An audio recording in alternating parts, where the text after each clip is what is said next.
Good evening, I'm Dennis Ward. Welcome to APTN National News.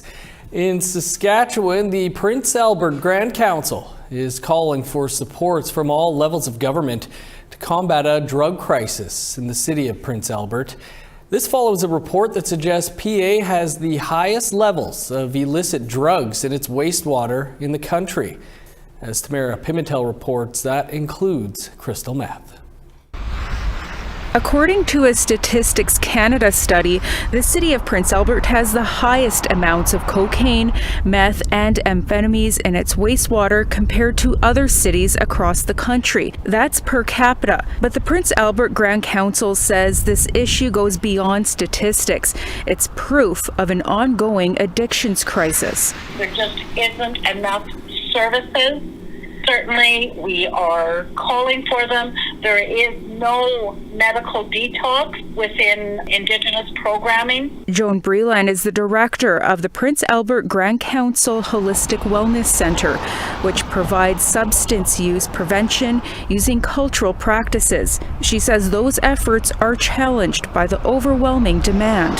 Yes, we have our treatment centres that are full, long wait lists. The demand is so great and there isn't enough services and supports that are there. In an email, Grand Chief Brian Hardlott says the issue is exacerbated by gang activity. He states in part, while the Prince Albert Police Service is diligently working to counteract the influence of gangs, it's clear that policing alone isn't enough. The Prince Albert Grand Council says it relies on the city's detox program, which is also running out of space, and it calls on governments of all levels to provide more resources. Everything is just difficult to access and there's no support. We do what we can through prevention, one-to-one, and when it's difficult to cope, the reality for some individuals is just to escape, and we are doing our very best to intervene. Tamara Pimentel, APTN National News, Winnipeg. Now, the province of Saskatchewan says their 2023-24 budget includes over $500 million for mental health and addiction services, and more crystal meth treatment programs are being developed. Today, Manitoba Premier Wab Kinew announced the new bill that will recognize Métis leader Louis Riel as the honorary first premier of Manitoba. Sav Jonza has more from the event.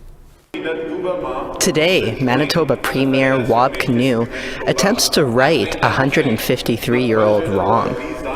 It fills me with a great sense of humility to be able to announce today that our government's first piece of legislation will honor Louis Riel for what he has always been, the first premier of Manitoba.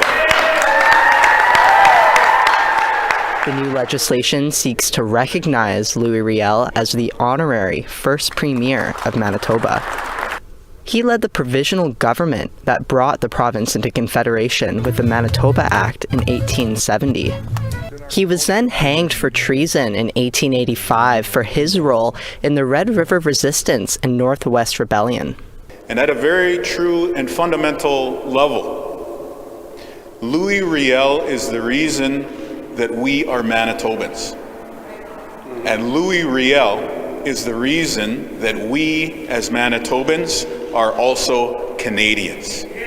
The bill will ask educators to teach of Louis Riel's contributions to the province. And the reason that we have articulated things in this way is we want to honor Louis Riel's founding role in this province, but we also want future generations to understand that he was not always respected in this way, and that it has taken years of a fight on behalf of Métis people to see him properly respected and represented.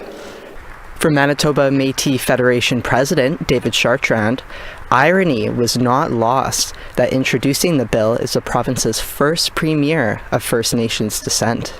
Why did it take an Indigenous premier to do the right thing, to correct the right wrongs of a man that they murdered in this country, a great leader that we all admire today? It took an Indigenous leader to correct that. Why? Is that how far we're still behind regarding how we respect each other as different societies, minorities? The bill still needs to be put to a vote before it can be official. President Chartrand has a word of warning for anyone who votes against it.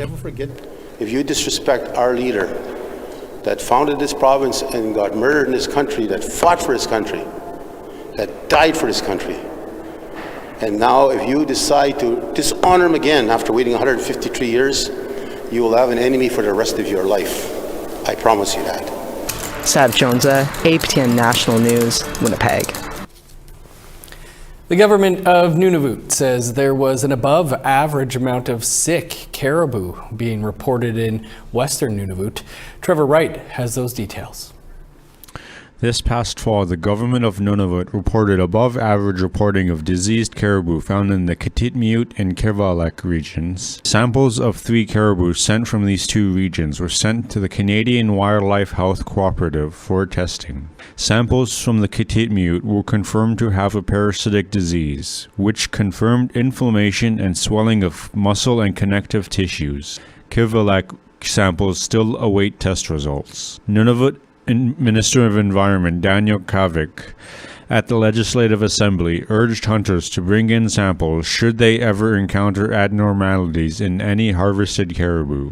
Mr. Speaker, we ask hunters to bring in samples when safe to do so and continue reporting any abnormalities in caribou herds. Only when harvesters, wildlife officers, co-management partners, and biologists work together to monitor the health of caribou herds can we seek effective solutions to improving their long-term health and viability. Thank you, Mr. Speaker. Earlier in the season, between September 8 and 19, 7 hunters reported 10 sick caribou from the Kugluktuk Wildlife Office. Samples were subsequently taken by Department of Environment staff. 4 sick caribou were also reported by Rankin Inlet hunters on September 19, according to the minister. Trevor Wright, APTN National News, Iqaluit. Still in the north, the Beaver River watershed is an area of great importance to the First Nation of Nacho-Nayakdun. The watershed's environment serves as a vital habitat for animals like moose, wolves, and bears. While a Supreme Court decision from earlier this year seemingly blocked a proposed mineral exploration project from operating the watershed, Yukon government recently appealed that decision. Sarah Connors has more. On Wednesday, Yukon's Court of Appeal heard arguments on a proposed mining exploration project in the territory's Beaver River watershed. Known as Say Tagay by the First Nation of Nacho-Nayakdun, the area is home to untouched wilderness on their traditional territory. In January, Yukon's Supreme Court ruled in favor of a legal challenge launched by the First Nation. That challenge centered on Yukon government's approval of a proposed exploration project by metallic minerals inside the watershed. In its lawsuit, the First Nation alleged Yukon government failed to properly consult with it about the project. It also argued that the project was approved before land use planning for the watershed was completed. Yukon Supreme Court ultimately found the government failed to properly consult with the First Nation and quashed the approval of the project. During the one-day hearing, Yukon government argued it did consult lawfully and asked for the declaration to reject the project be put aside. Earlier that day, members of the First Nation and environmental advocates rallied outside the courthouse. This case is about the Beaver River watershed, but it's really about the promise of the final agreements and the say that First Nations are meant to have and that all Yukoners are meant to have in the future of the land. Yukon's Court of Appeal has reserved its decision. Sarah Connors, APTN National News, Whitehorse. Thanks, Sarah. The vote for National Chief of the Assembly of First Nations is now less than 2 weeks away. Our Truth in Politics panel is here to talk frontrunners and possible outcomes after the break.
Welcome back. The vote for National Chief of the Assembly of First Nations is inching closer.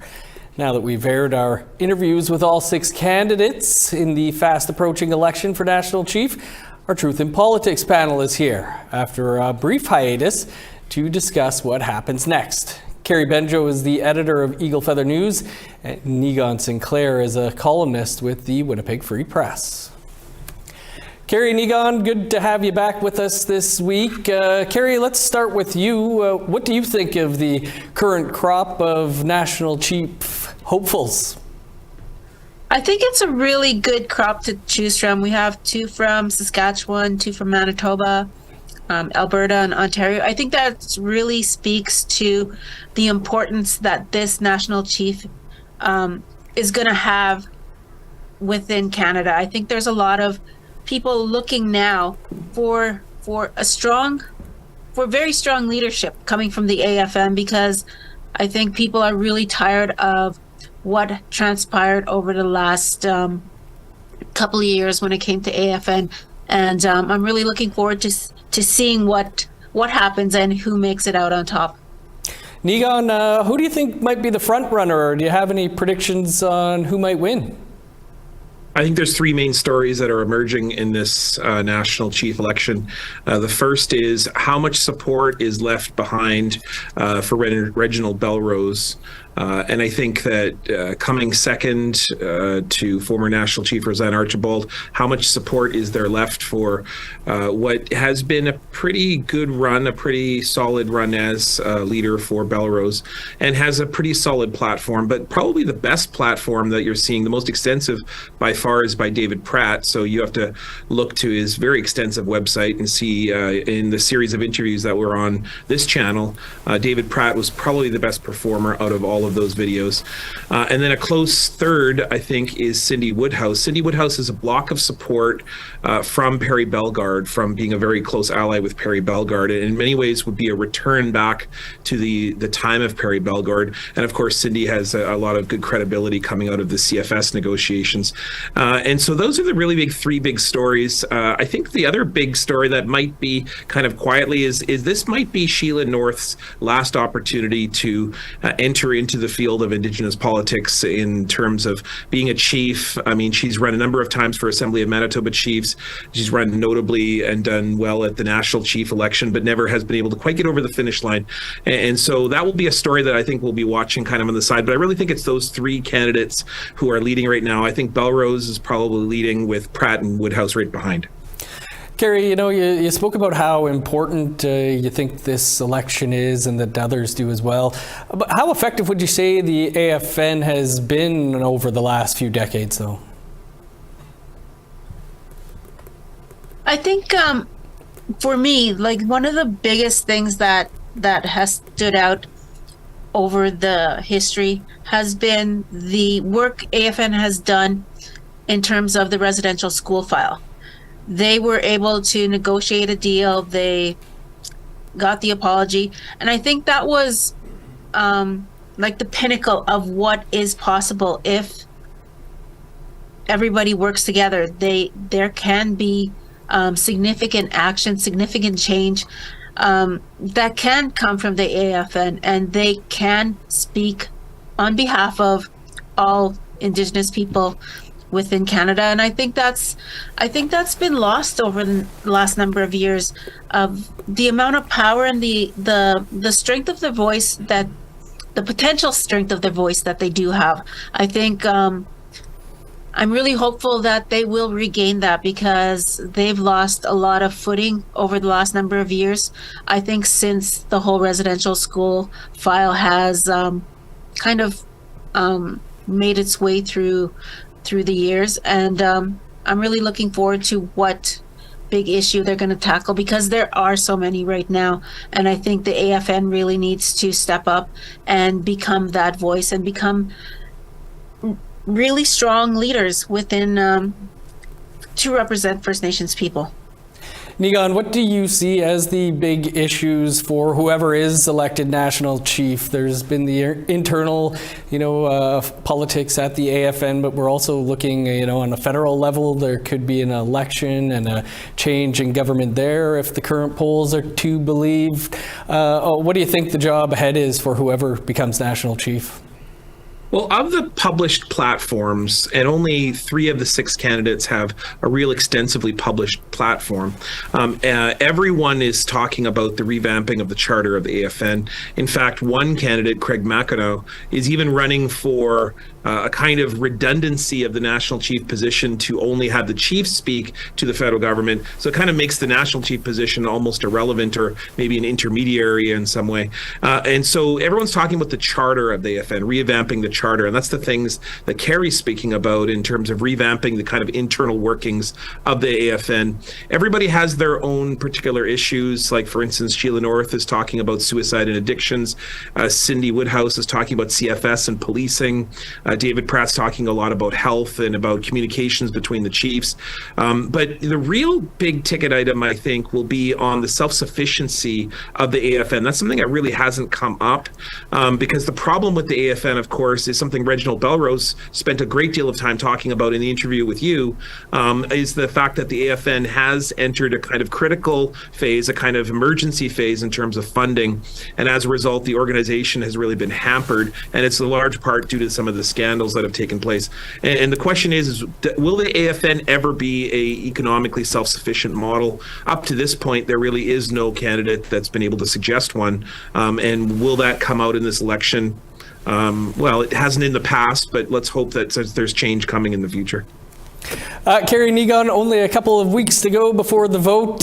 Great to talk with you about this. Yeah.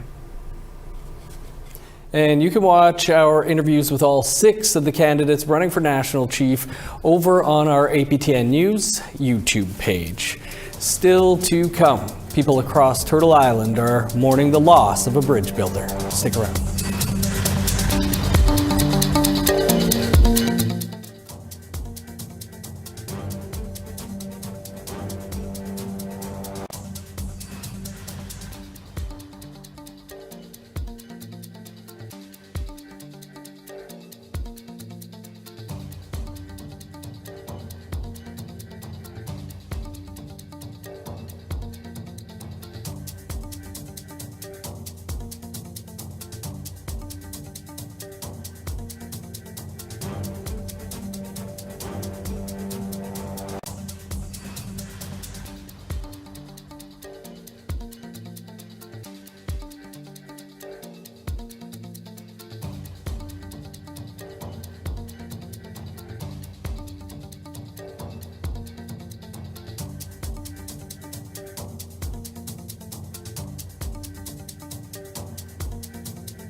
Welcome back. Time now to take a look at our photo of the day. That time of year is getting closer and closer. Some ice fishing. Joan sent in this great shot. Not sure where they were out, but remember to check those ice conditions before you head out there. Great shot. Thanks, Joan. Your photos can be sent to share at aptn.ca for the chance to be our next photo of the day.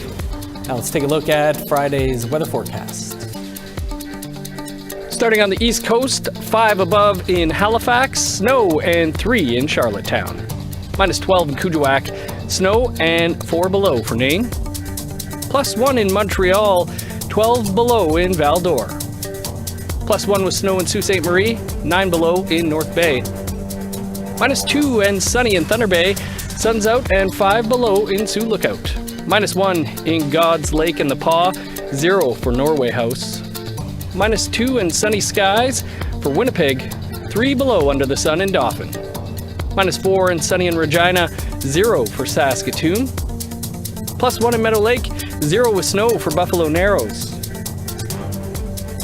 In northern Alberta, sunny and 1 for High Level, 6 above in Grand Prairie.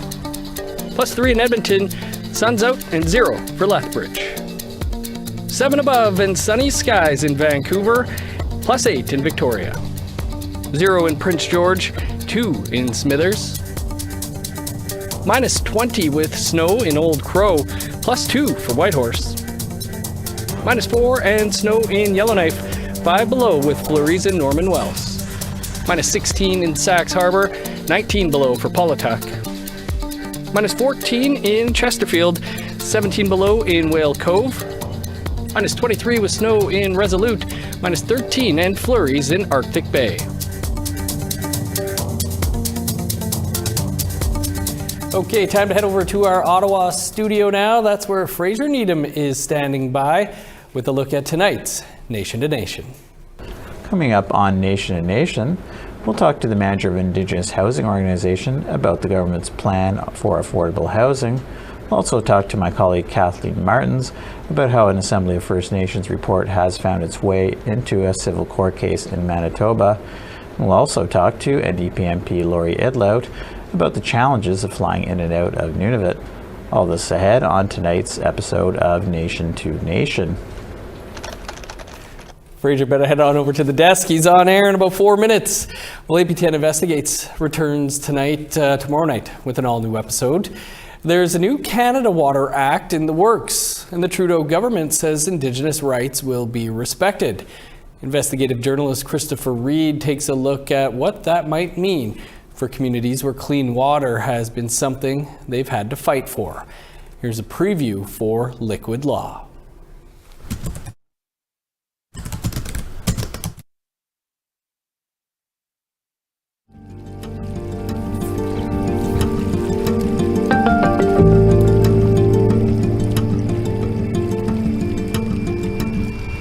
There are many stories of what can happen to Indigenous communities and their water and land when hydro projects come. And one of those stories is happening right now at Split Lake, Manitoba, the home of Titasqueyak Cree Nation and Robert Spence. My name is Robert Spence. I'm from Titasqueyak. I was a former counselor for the community at one time for 6 years, and before that I was a commercial fisherman, hunter, trapper, artist, father, and a grandfather. I've been advocating for going on probably 30 years now, 20, 30 years, on the Churchill River. And the Churchill River sturgeon are in danger of going extinct because there's only one remnant population left on the whole Churchill River from Missy Falls Control Structure to the coast of the Hudson's Bay. That's a 450 kilometer stretch of water that used to be a healthy, teeming river full of life. It is now just a chain of dry lakes connected by a stream.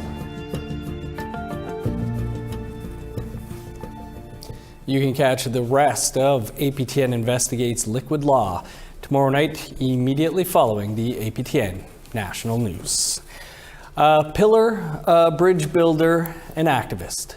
Those are just a few of the words that describe Linda Kitchakisik, who passed away earlier this week from a heart attack. People across the country are mourning the 58-year-old Anishinaabe woman. Kitchakisik was a 60s scoop survivor. She was raised in Ottawa and was well known for the work she did towards reconciliation. She founded the Flotilla of Friendship, an annual canoeing event you probably see here that brought together police officers and Indigenous youth for a day. She co-organized one of the largest Indigenous rallies in Ottawa, Idle No More. In 2022, she was honored with a Citizens Award for her advocacy work by the Ottawa Police. Kitchakisik touched the hearts of everyone with her kindness, laughter, and giving spirit. Soar high. Well, that is all the time we have for your APTN National News for this Thursday. For much more, you can head on over to our website, aptnnews.ca. I'm Dennis Ward, Marcy Miigwech. Thanks for being with us tonight. Stick around. Nation to Nation is up next. Hopefully Fraser makes it to the desk in time. Have a great night.